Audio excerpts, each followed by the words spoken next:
That's the old way. Hey man, evolution is inevitable. Evolution is inevitable. But the beauty in basketball is the taller I am, the closer I am to the rim, the easier the game is. So why the hell would I take a 22-foot jump shot? But see, y'all been indoctrinated into this foolishness that they keep telling y'all on ESPN. They preying on your inability to identify what basketball is. Look, I know y'all think it's rap. He old. He tripping. Come on, rap. It ain't that. It ain't this. But it is that. And it is this. Basketball has been played the same way for 80 some odd years. Look, y'all. If you can handle the ball, if you can, if you are not a shooter from distance, why shoot the ball from distance? That's just, come on, it's simple. Ben Simmons is what we call in the inner city hooping. He's not playing basketball. He's hooping. He's exercising his abilities. He's highlighting the things that he can do, and let's not disregard what he does do well. He playing just like Rondo. Difference is he's 7 feet tall. That's it. He playing that good defense. He making smart, heady plays, and he's showing y'all that we need a new coach because there's no way in hell me and Joel Embiid, seeing how Joel Embiid got the nice jumper, there's no way in hell me and Joel Embiid should be in the pick and roll, seeing how Joel can pick and roll. He can pick and roll. That would be the most unstoppable thing in the league. Two dudes that big, pick and roll. Much like the coach out there in LA is doing with LeBron. So y'all can diss my man Ben Simmons if y'all want to.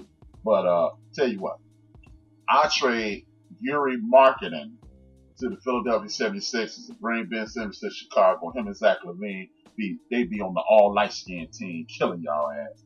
That's all I got to say about the NBA. Big ups to the NBA All-Star Game be here in a couple of weeks. Big ups to Ben Simmons. My main man, Joel Embiid, is going to be healthy. And Kyrie Irving, he was emotional cause. I'm out.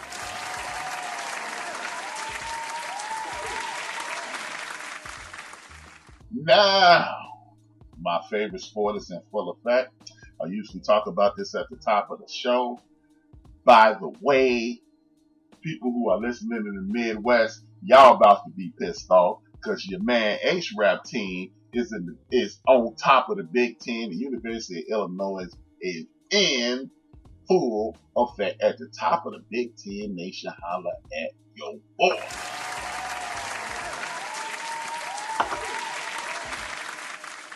Y'all know March Madness is right around the corner. We at the end of January, not January. I'm from the hood. It's January. And if you don't like it, it sucks to be you. But it's the end of January. We got one more month before March Madness. U of I is back in effect. The University of DePaul is playing some solid basketball.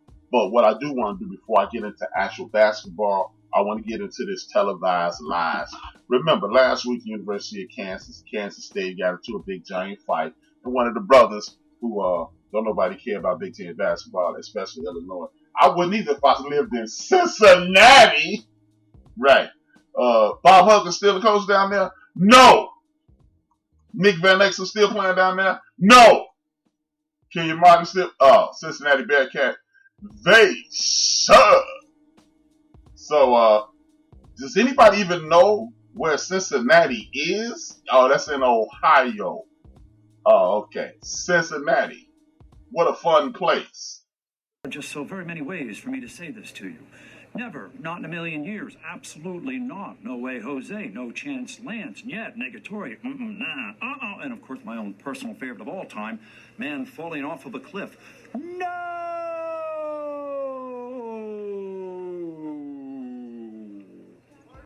Back to our regularly scheduled program. I got to keep this in sports and here. She thinks she's sharp because her head pointed. But Big Ten basketball is in full effect. Why she hating?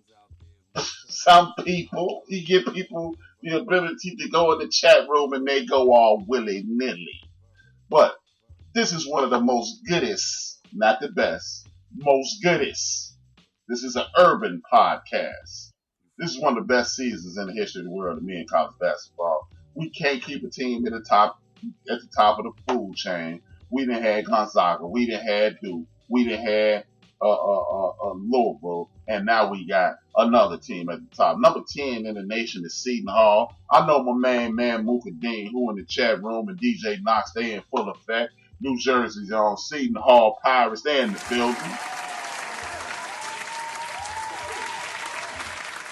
The Fluke Blue Devils. Nobody cares about them, even though my man Coach K is from Chicago. But I got to give him props anyway because he's from Chicago. I ain't never gonna diss the whole Chicago situation with Duke. They moved down the slot. They number 9. They getting it in though. Coach K gonna get everything right because he Coach K. That's how you get down, man. Duke number 9 in there. Because they beat my DePaul Blue Demons years ago, I never liked Dayton, but I'm going to give it up to the Dayton Flyers, maintaining that number 7 position in the building. Much love to the Dayton Flyers. I told y'all it was coming. Villanova Wildcats out of Philadelphia. I told y'all, don't count them out. My man ain't getting them McDonald's All-Americans out there. He in the Big East, but he ain't saying, I don't want all the best players. I want some players who going to learn my system, and they going to play like big-time ballers.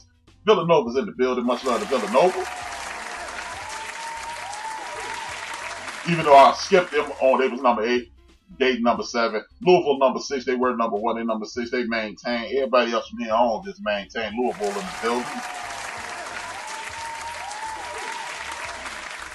University of Florida State. They in the building. They up next. Big up to Florida State. Number 5 of the nation. San Diego State is in the building. Number 4 at 21-0. Kawhi Leonard is load management U. Rock Chalk, Bill Self, and the Jayhawks are number 3 in the nation. Number 1 in chairs almost wrong.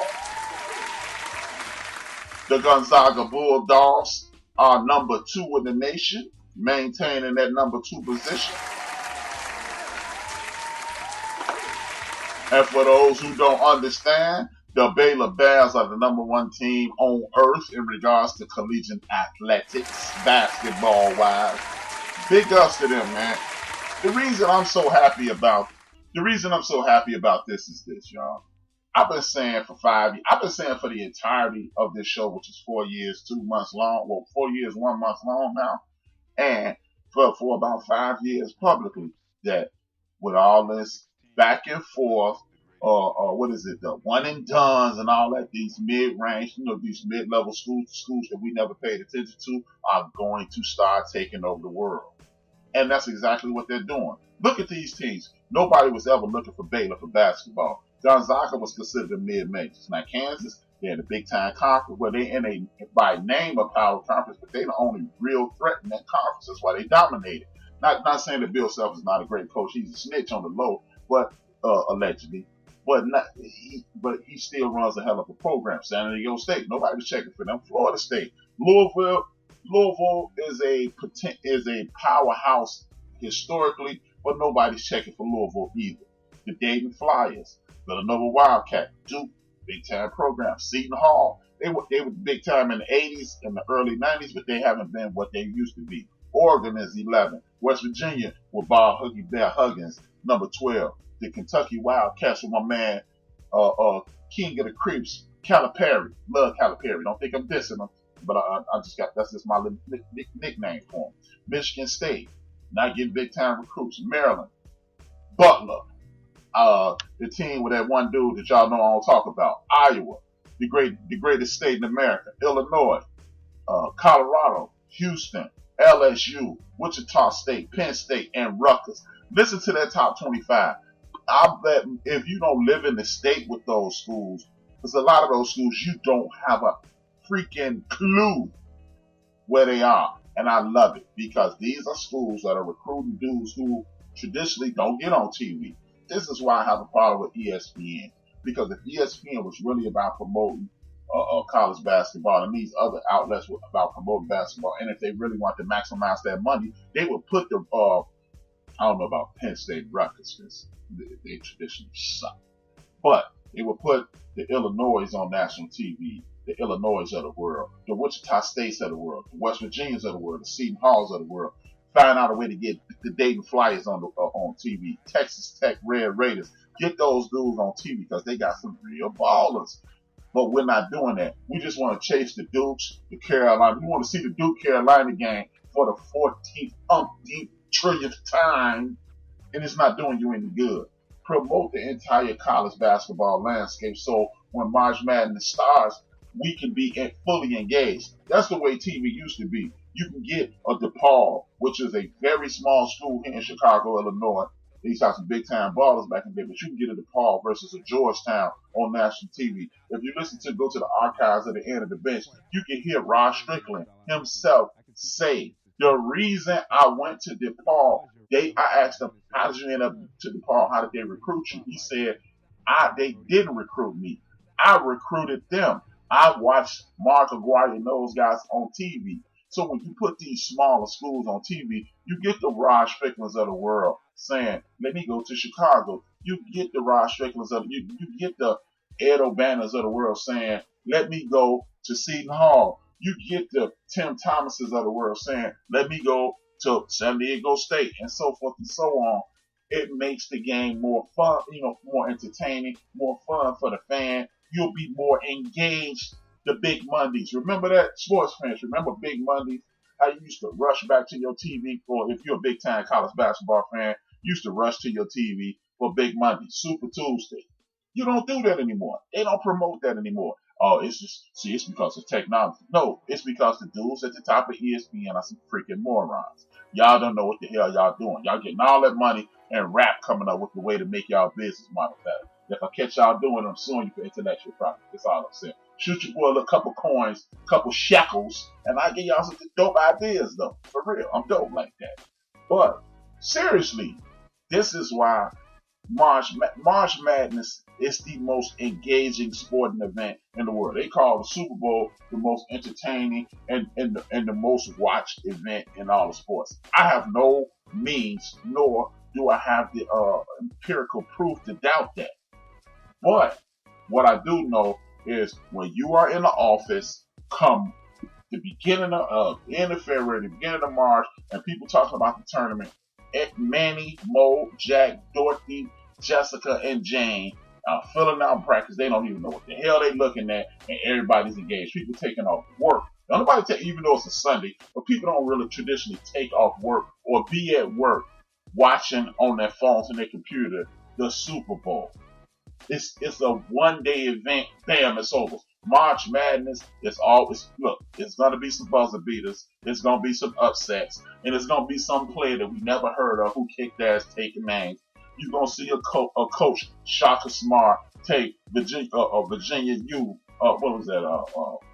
VCU out of nowhere. Texas Tech going to be in the Final Four. DePaul going to get upset by the Dayton Flyers. DePaul going to get upset by Old Dominion. Illinois gonna get cheated in North Carolina. Yeah, I said that. I know Ben BS Street listening. So yeah, I said that, Ben. But anyway, it's still gonna be the upsets. It's still gonna be the Greg Odens playing with his left hand because he got a broken finger in his right hand. It's gonna be the Mike Conley Jr. It's gonna be the Joakim Noahs and the Al Horfords. These guys are not household names. But if you start putting the Dayton Flyers on TV, ESPN, Fox, CBS, NBC, if you start putting the Baylors on TV, start putting Bob Huggy Bear on TV, start putting the Marylands and the Butlers on TV, let us get familiar with these guys, embrace these guys, enhance your brand, and then I have more to talk about on the end of the bench besides calling you stupid because you ain't doing your damn job. Promotional people at these power networks. I'll let your boy at HRap _B. Shoot me something in the inbox. Hit me on the Cash App at Brian D. Williams Senior on the Cash App. Shoot your boy a couple dollars. I'll give you a couple ideas. It's on the low too. I ain't gonna say nothing. I ain't even gonna come on here and say, they hit me up. It just, y'all gonna see me in the Bentley truck and be like, man, HRap get that. But don't worry about all that. Mind your business, not mine. That's all I'm saying. But on the serious side, they do need to engage us. If you want people watching TV, put something interesting on TV. Carolina sucked this year. Duke is So why are we always watching them? I understand More people like Duke and Carolina. You know why? Y'all programmed them to like Duke and Carolina. That's why they like Duke and Carolina. No